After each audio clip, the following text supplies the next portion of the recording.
No final de 2019, uma doença misteriosa surgiu em uma cidade chinesa, infectando e matando milhares de pessoas naquele país. Poucas semanas depois, cientistas descobriram que ela tinha origem de um vírus chamado coronavírus. Ele se espalhou rapidamente pelo mundo e até hoje já infectou mais de 250 milhões de pessoas e matou mais de 5 milhões. E apesar de terem criado a vacina, os números não param de subir. Uma quarta onda de Covid-19 está atingindo a União Europeia com maior gravidade e, atualmente, a China está enfrentando um novo surto que tem sido pior desde o início da pandemia. Todos nós sabemos que o coronavírus é terrível, mas ele está longe de ser a maior pandemia da história da humanidade. E neste vídeo eu vou te mostrar que existe uma pandemia que mata muito mais do que a Covid-19 e que está longe de terminar. Mas antes de começar a falar sobre ela, já deixa aqui o seu like, se inscreva no meu canal e ative o sininho para você ser avisado pelo YouTube assim que eu colocar um próximo vídeo, tá bom? Então vamos lá. Você deve estar curioso para saber que pandemia é essa que consegue ser pior do que o coronavírus. Como ela se espalhou? Como pode ser vencida? Houve um tratamento específico para isso? Antes de te dar a resposta, eu vou deixar algumas dicas para você ver se consegue adivinhar. A primeira dica: os atos irresponsáveis de um casal causaram essa pandemia. A segunda dica: depois que ela se espalhou pelo mundo, não houve quarentena para se proteger da doença. A terceira dica: muitos dizem que testaram negativo para esse vírus, mas é impossível, todos foram infectados. A quarta dica: a taxa de mortalidade daqueles que tiveram essa doença no passado e ainda a apresentam atualmente é de 100%. É bem provável que você esteja se perguntando agora: mas pastor, que doença é essa? Bem, ela não é uma doença física.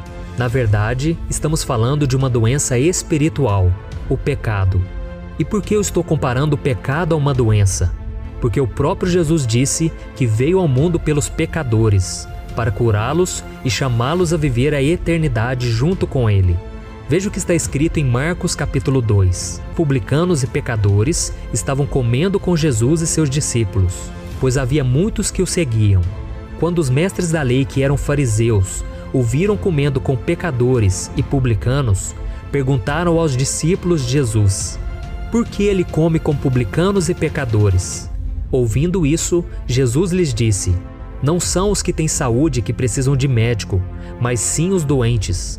Eu não vim para chamar justos, mas pecadores.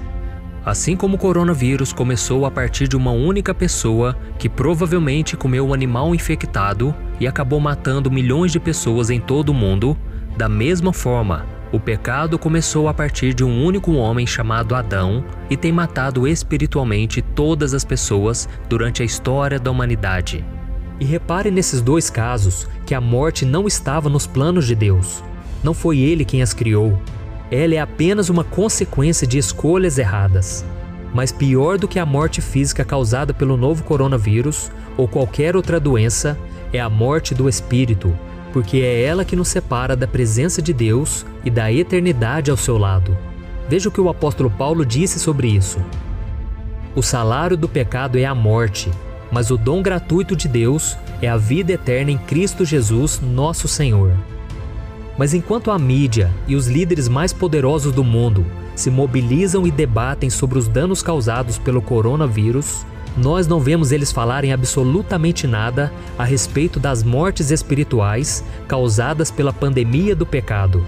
Na verdade, eles a ignoram de tal forma que parecem fingir que nada acontece. Só que essas mortes acontecem sim, dia após dia, levando milhões de pessoas para o inferno.